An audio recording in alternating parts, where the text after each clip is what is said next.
Right. Hello, everybody. Welcome to the TESS-India webinar. Can I welcome Maithili Ramchand, who is our elementary English author in India. She's also supported us on the video production and the developmental testing that we've been working on for the project. And alongside her is Kimberly Safford, lead academic for elementary English for TESS-India, based at the Open University in the UK. They're going to be talking on OER, a collaborative approach to content creation. So looking at how we've worked in elementary English to produce our teacher development units for the TESS-India project. The webinar will be about 20-30 minutes long. We won't be taking questions during the webinar, but if you do have questions, there are a number of ways that you can post those to us. You can do this through either sending an email to our email address at tess-india@open.ac.uk. Through Twitter, you can use the hashtag TESSOER, that's TESSOER, or you can post a comment on our Facebook page, YouTube account if you're looking through YouTube, or Google Plus if you're looking through this through the Hangouts. Okay, so without further ado, I will hand over to Maithili and we'll begin the webinar. Okay. Thank you, Tim. Hello, everybody. In today's webinar, we shall share our experience in creating OER content for elementary English as part of the TESS-India project, as Tim already told you. In the next 20 minutes or so, we will briefly describe the processes that went into the preparation of the OER and share a few samples. So in the next slide, we talk about the people involved in developing the elementary English content. Initially, a large group of us met in Delhi for preliminary consultations. And then subsequently, 3 of us worked with the team leader, Kimberly Safford, who's here with us today. And we were also fortunate to get help from 2 government elementary school teachers. So can we move on to the next slide, please?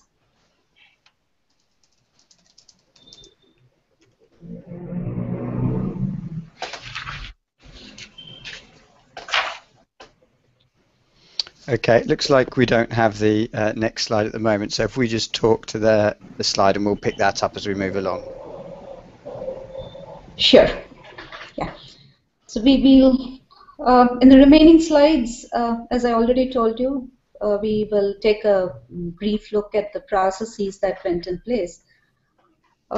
So we were briefed to draw upon the National Curriculum Framework 2005 and the 2009 Framework for Teacher Education. And we also took cognizance of the needs of a government school. All 3 authors have experience in the sector, either having worked as practitioners or as researchers. And having worked with teachers, we all realize that teachers need help in strengthening their own English language.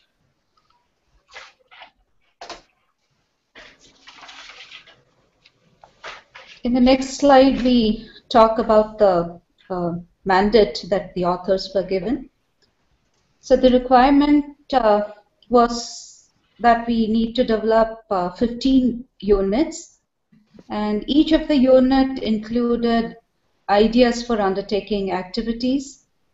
It included vignettes from actual classrooms, a few suggestions for conducting continuous comprehensive evaluation, and of course examples of resources that a teacher can easily procure or make on her own.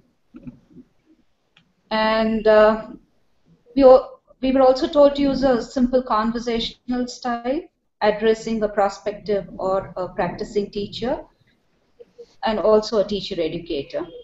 So this can be used either in a school classroom or at the initial teacher preparation level, at the teacher education institution as well.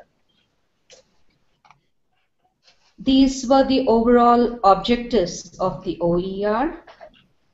One was to develop teachers' English proficiency. The other was to promote interactive pedagogy.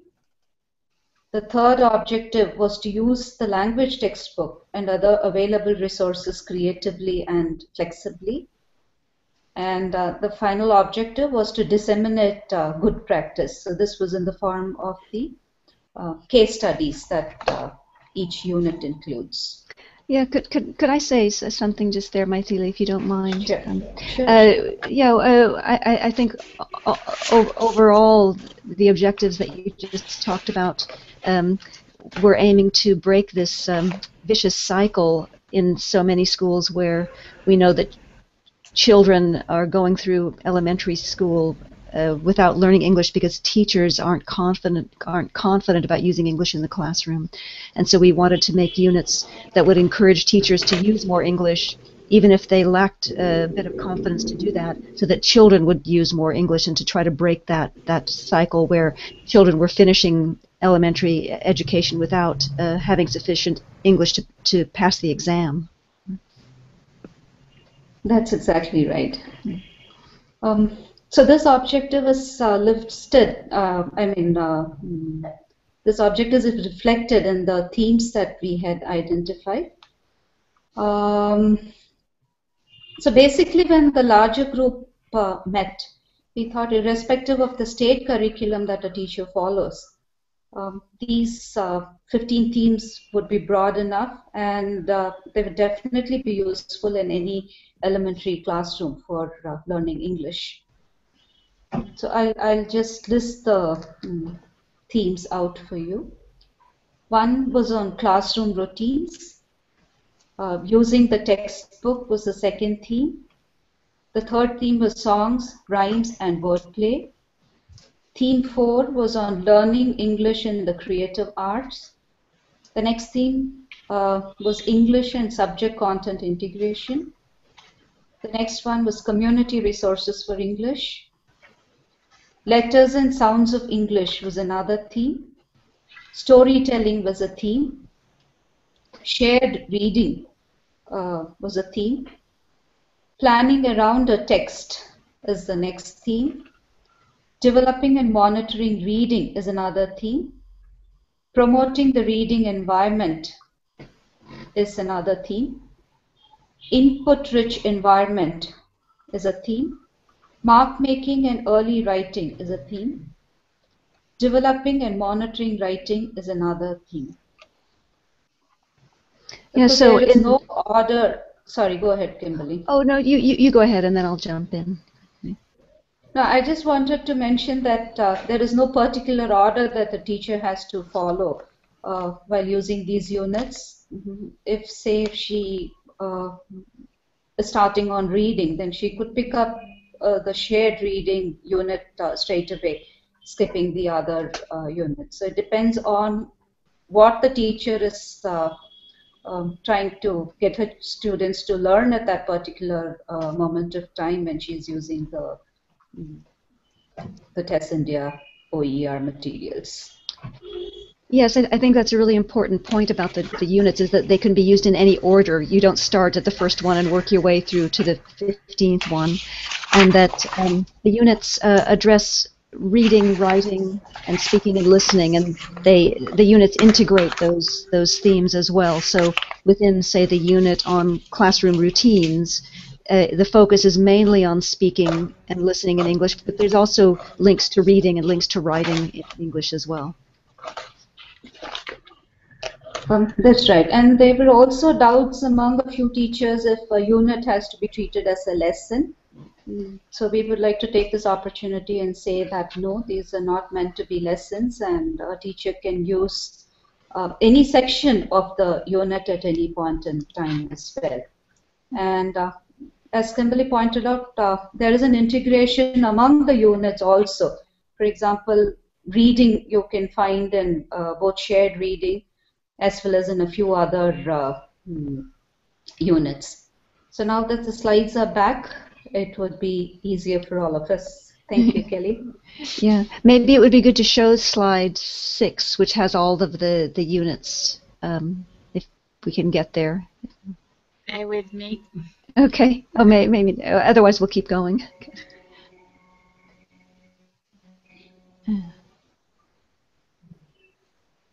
All right, so we can revisit that slide if need be. Yeah. Moving on, we will share the processes. So initially, we developed a common framework that mapped the themes to the broad activities and resources that, from experience, we thought would be most effective in a typical classroom.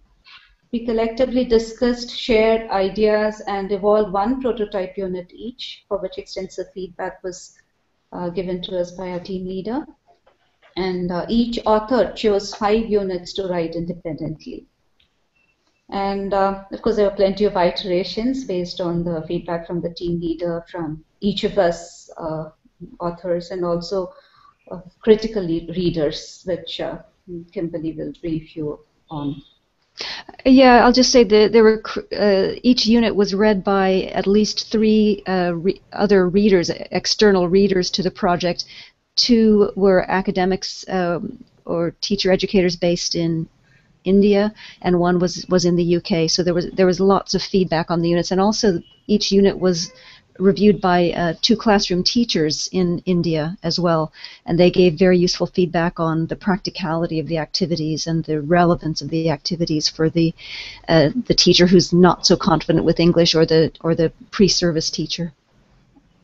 And they'd also tried on a few activities with their own students. Wasn't that right, Kimberly? That's right, they did. Yes, that's right. And they tried some activities with their own students and kind of fed back about the timing of some of the activities. And sometimes an activity we thought would work actually would take too long in the classroom and had to be reframed to make it more manageable. Exactly. And if you read the 15 units, I think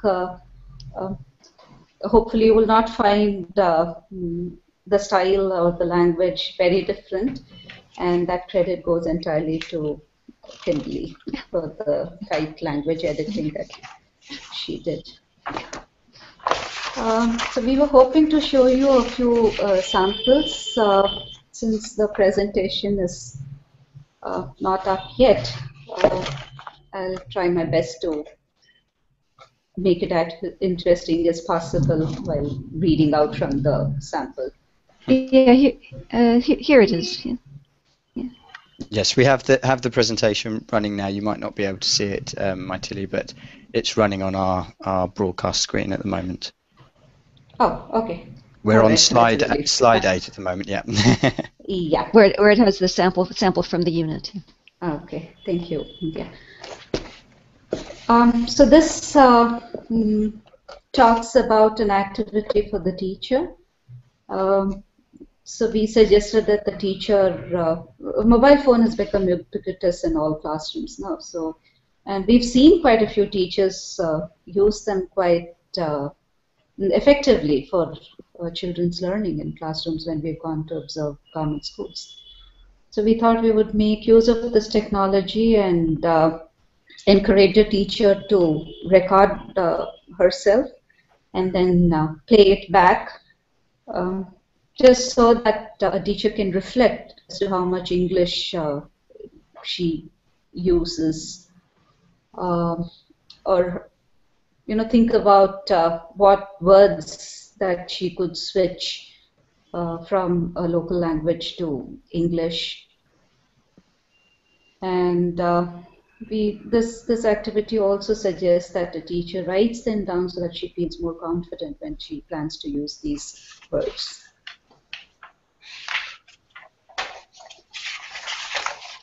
So moving on, we have an example of a case study in the next unit. So this is from the unit on shared reading.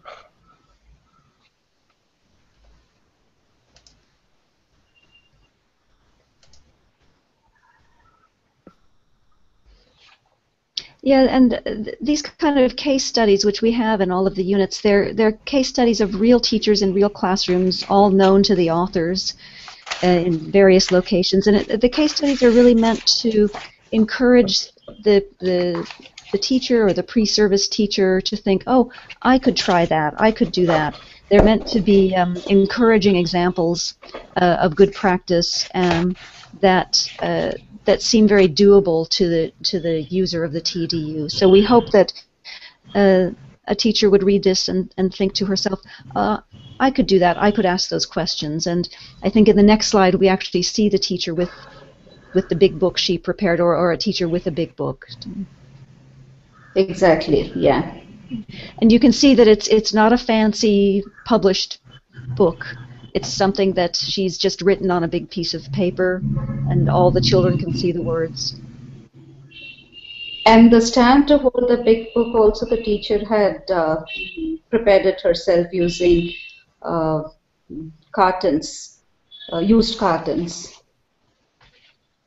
And the children chipped in as well, in making the big book stand, and they enjoyed it. What was interesting about this particular example was that the teacher tried this big book after reading the OER material, and initially she was a little skeptical in the sense she said, my children do not yet know to read English, I'm not sure if this will work. And then she gamely agreed to try it on, and we found that at the end of the class, there were a couple of children who were attempting to read it by themselves at the end of the class, although the teacher had not guided them to do so. So on their own, they took to reading after just one reading by the teacher. So that's what impressed me particularly.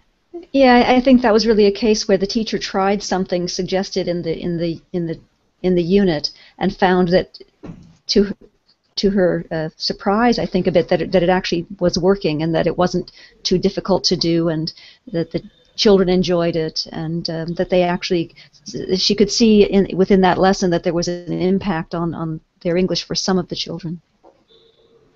Yeah, that was in the context of the picture, although the earlier case study was from a different classroom. Yeah, yeah, yeah. Moving on. This is what the units hope to do. So these are meant to be suggestive, both the activities and the suggestions for conducting CCE.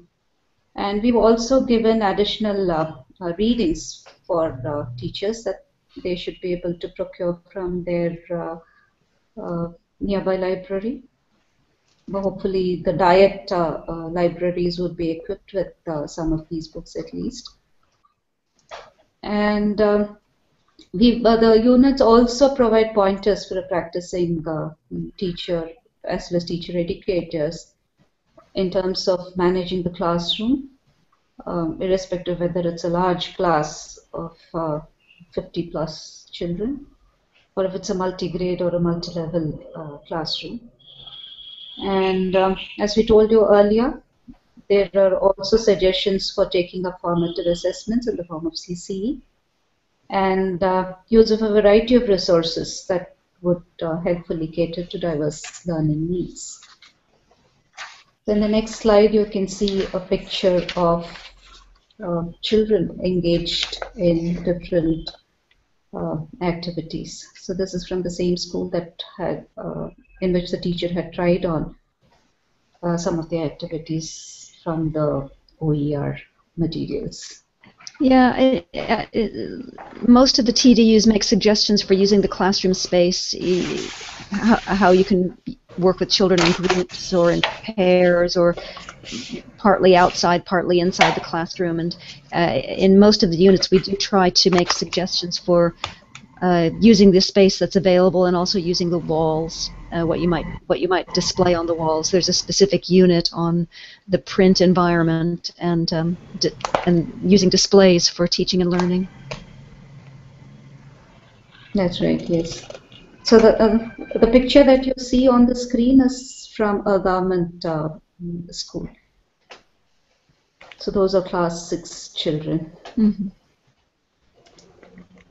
In the next slide, we also point out to how the units are meant to be used.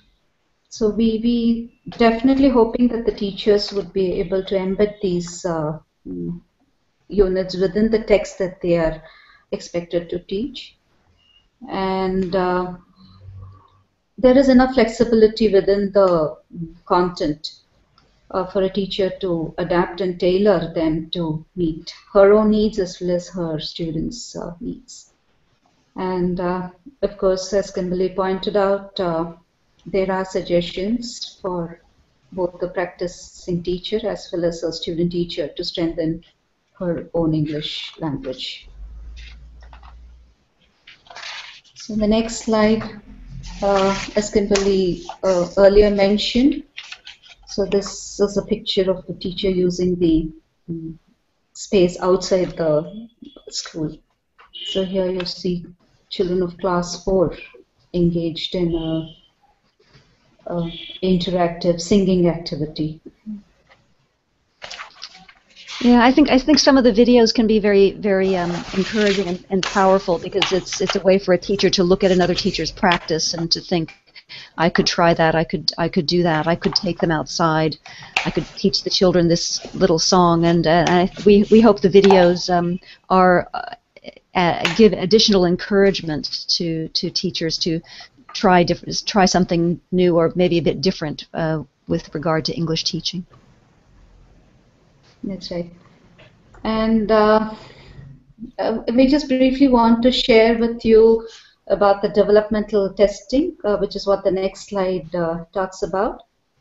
So 2 of the units were tested in Madhya Pradesh by a researcher who represented Open University, and I was also involved in the developmental testing. What we did was basically observe teachers' classes of one unit based on what they had understood after reading on their own without any orientation. And for the second unit, we gave a very brief orientation for about an hour or so. And then we went back to observe the same teachers' classes of the second unit. And we also interviewed the concerned teachers, who numbered 5, 1 English teacher from each school. Yes, I must say that when I say English teacher, they are not, they do not have a background in English as an undergrad degree in English. So they are general teachers who are expected to teach English, which is the case in most government schools in India. And we also spoke to the children, the head teachers of the 5 schools, and teacher educators of the diet in that district. So the next slide talks about very briefly about the learning from that developmental testing. The teachers found that the activities were doable, and they felt that the brief orientation helped them better because 3 of the teachers had earlier thought that the units were meant to be lessons. So in a 40-minute period, they tried to go through the entire gamut of activities that were suggested in the unit.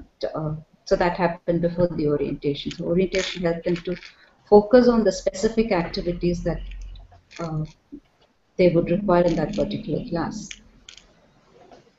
And they were appreciative of the sections that address strengthening their own language. The next slide gives a brief outline about the filming activity that Kimberly earlier mentioned. So the basic purpose of creating the films was to model some of the activities and suggestions. So it's one thing to read about them and another thing totally to see them play out in front of you. And these films are in real classrooms. You know, there's nothing artificial about them in the sense that they were not plotted there. No, and I think we should thank the teachers for agreeing to be videoed, because for most of them the activities were fairly new, and they were trying it out for themselves as well. So we really appreciated their help in doing the videos. Oh yes, they were rather brave about it. Yes, yeah. Yeah, hopefully the film should be up on the TESS-India website soon. And that's it. So preparing the elementary English OER content has definitely been quite rewarding for those of us who are involved. And we hope the sense of excitement we're able to pass on to the teachers and teacher educators as well. Thank you. Yeah, thank you very much, and I want to thank Maithili for leading the webinar and talking to the slides which you prepared. I think it gives a really good overview of the process. It was quite a long process when we think about how we started at the beginning with the very big consultation and then working our way to these 15 units. And like Maithili said, they're not lessons, they're development units for teachers, and they're open materials, so teachers can adapt them to suit their own needs and take all or part of the units, and we do encourage users of the units to adapt them and improve them, because since they're open resources, they're never really complete. Okay, thank you both for that. That was it was really interesting, and just to let you know, we've had lots of very positive comments through all the media we've been proposing. We've got a couple of questions, so I'll just work through some of them, and I might take one myself as chair's privilege. We've had one coming through Google here. I'll just read the comment and then the question comes at the end. So it's about the elementary English TDUs are well designed. Teachers find them very, very useful. There must be some special provision made in the school timetable where teachers can find quiet time to sit back, read the materials and share their ideas with other colleagues and experiment in the classrooms. Unfortunately, primary school teachers are engaged with a heavy workload. And the question around this is, how do you think we can create space in the school itself for these professional development activities? I know it's possibly something we're not addressing in terms of creating that space, but I wondered if either of you had some thoughts around how we might help support this. Well, if I could just speak first, and then maybe Maithili has some ideas. I think that's an issue about leadership and management, and there are going to be TDUs about leadership and management to enable that kind of space for teacher development. We know how busy primary and elementary teachers are. They're busy from the minute they walk in till the end of the school day. So we know that it's hard to find that space. But I think that's more of a whole school issue. I don't know what you think, Maithili, about that. Yes, I would agree with you, Kimberly. In fact, this point came up when we did the developmental testing that Madhya Pradesh also. And in fact, when we brainstormed around it, the teachers themselves came out with quite good suggestions along with the head teachers as to what could be done. And I think this has to happen at the school level rather than us telling what can be done. If the teachers and the head teachers sit together, they do come out with alternatives. And I feel somewhere the other teacher educators, the school leaders should also be involved in this in terms of providing more freedom for the head teacher and teachers to create these kind of spaces. And I specifically mean the cluster resource persons and the block resource persons here. Thank you. We do have we have some other questions, and maybe one that I can help with here. A question's come in asking about whether we have plans to expand TESS-India to other states. We're currently working across 7 states that you can see in the information that we have, with a focus at the moment on Madhya Pradesh, Uttar Pradesh, and Bihar. But these materials are open educational resources. They're available across the board, so you know, they are available to any state that wants to pick them up. They're available to anybody globally that wants to use them, and we currently have them on a Creative Commons license, which is attribution and share alike. So if you want to take them and amend them, then you're welcome to do that. You just need to attribute us as the original producers and then share them again on the same license. So you know, they're available to move into other states, and yes, if it's successful and we can move into other states more formally, then we'd be very keen to do that. But if you are in a state that we're not working in at the moment, or if we haven't engaged with you and you've started to use our materials, we'd really like to hear about it. And so please do contact us on the routes that I mentioned previously, and it'd be really good to hear from you. Okay, so let's we have another question here as well. If we just take this one. So this is about adaptation as well, and we have done a bit of this work. So I will open it up to yourself, Kimberly and Maithili, but maybe I can help with this as well.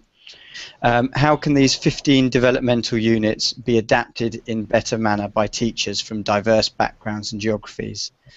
So I guess the key thing here is about where do you think the main points within the TDUs are that adaptation would occur based on the sort of developmental testing that we've done. Should I start with that? Yeah, I think points for adaptation would be in the suggested classroom activities. So we suggest activities for the teacher. Well, any teacher doing that activity would have to adapt it to her classroom, whether it's large or small or a mixed age range, and we make kind of different suggestions. If you have a mixed age class, you could try this, and if you have a large class, you could try that. So every teacher would have to adapt it to suit their particular classroom. And I think also for the teacher educator, the case studies could be adapted to different contexts for teaching in a rural school or an urban school. I think those would be my thoughts about the points for adaptation, that every school is different, every classroom is different, so you would have to read these materials and think, well, how would I do that in my classroom, or how would we do this in our school? What do you think, Maithili? Yeah, just to add on to what you've said, Kimberly, adapting the activities would primarily be in terms of planning, grouping, management, and meeting the requirements of children with special needs, if there are any in the classroom. And we have given suggestions across the units for different ways of planning, different ways of grouping children, and managing large classes. So you may not find all this within one unit, but they're scattered across the unit. So there are suggestions on adapting these activities across the units that you could use for your particular class. I mean, a teacher can use for her particular class. And other than adapting activities, the resources can also be adapted to suit a teacher's and her students' needs. And most of the resources that we have suggested are what the teacher can create on her own, or what she can find in the immediate neighborhood of the school.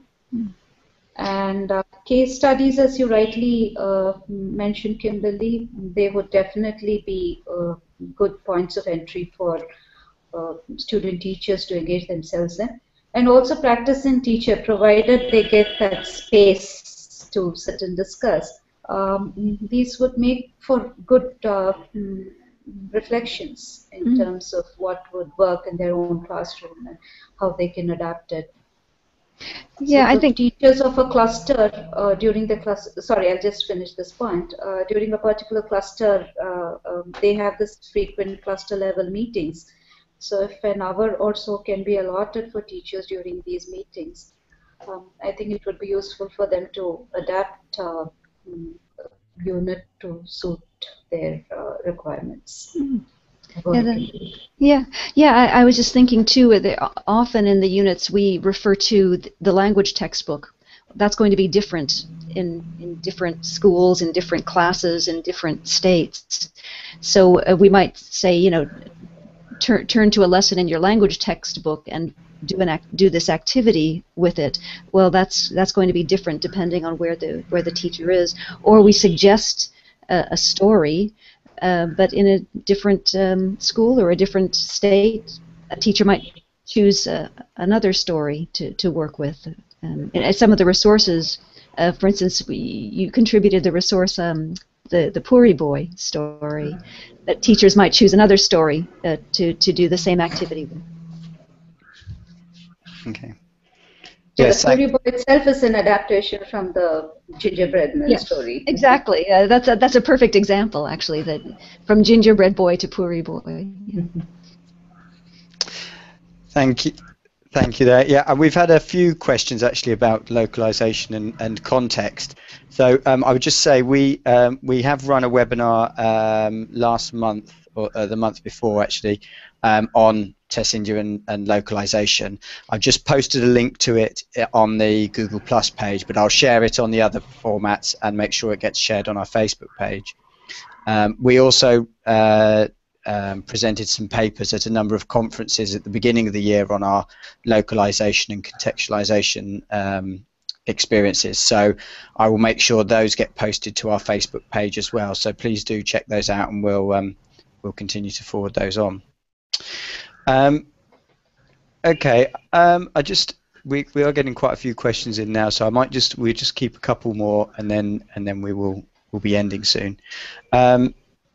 We've had another question here about if you could maybe talk a little bit about the challenges that you faced in the developmental testing in MP with respect to learning.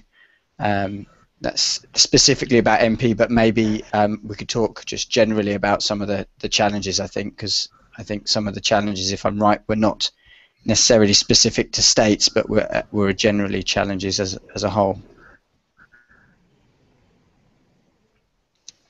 And I don't know, Maithili, do you want to talk maybe a little bit about the challenges? Yeah, I would like to share a few challenges that the teachers faced. So one thing was in attempting to read the units by themselves. So there is this feeling in teachers that whatever is given to them, that material is to help students. So some of the activities that we had specifically mentioned that were meant for teachers, they ended up trying them on with their students as well. So there was this misreading of the text. So that was one challenge we had faced. And another challenge for the teachers was trying to make sense of the unit in terms of pegging it into their own text. So they were not sure as to how that link has to be done. So these were the two major challenges that the teachers had faced, that we came across in the developmental testing. Yeah. It seems that from what you were saying at the time is that teachers were not used to having materials for them. like you just said, the teachers were used to having materials to go to the students, but not development materials for themselves. Is that right? Exactly, yeah. So they're used to textbooks, they're used to guidebooks to an extent, they're used to handbooks, but this was a new format for teachers. Okay, great. Okay, thank you. It just so we had another one that I could respond to here. I mean, about just inquiring whether we have a some kind of online forum or platform where teachers can share their experiences and their ideas. At the moment, we'd really hope that Facebook, our Facebook channel, would be one of those places where teachers would support each other and share ideas. As we move more specifically into the rollout of the materials within schools, we do have another platform at the back end of our website called Open Learn Works, which will have forums on which we would hope that teachers can have discussions there. But maybe we can make it a bit more obvious on our Facebook group that this is an opportunity for teachers to share their ideas as well.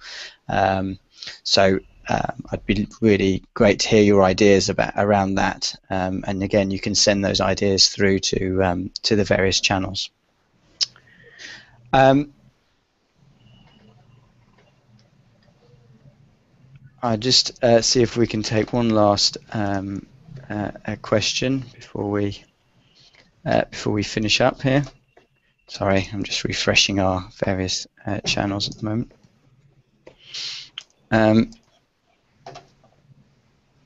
So we have another one. Just quickly,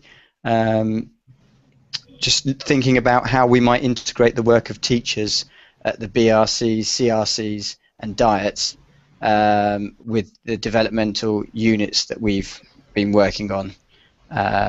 So, I mean, I think it, you know, from what you've been saying, I mean, the whole idea is obviously that we've taken a collaborative approach. So we have been integrating some of that work within the units.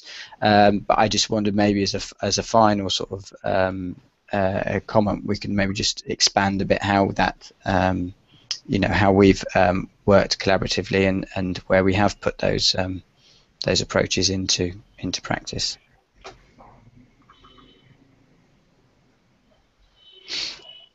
Yeah, as we mentioned in our response to a previous question, one way this integration can happen between the diet faculty, the PRP, CRP, and the teachers is for them to sit together and think through in terms of adapting the units to suit their particular cluster or blocks requirement. And we've seen that a collective brainstorming and a collaborative effort is fruitful for everybody concerned. And the diet faculty are anyway expected to provide academic support to the school teachers along with the PRP and the CRP.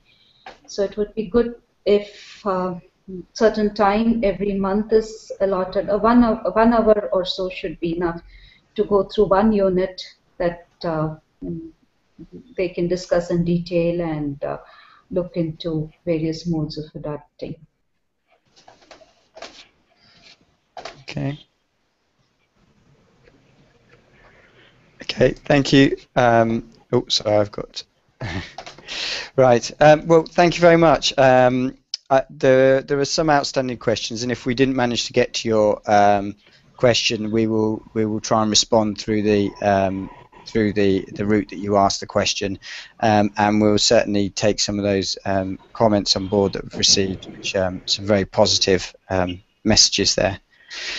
We are planning these as a series of webinars as well, so we will be sending out an invite later on in the year, probably September time, for the next webinar, but we'll let everybody know on that subject, that topic, nearer the time. But I'll leave you now just to say thank you to Maithili and to Kimberly again for the presentation. This will be available on our YouTube channel post the event, so please do continue to post questions if you have anything or comments, and share amongst your various networks. Okay, thank you all for attending. Thank you. Thank you.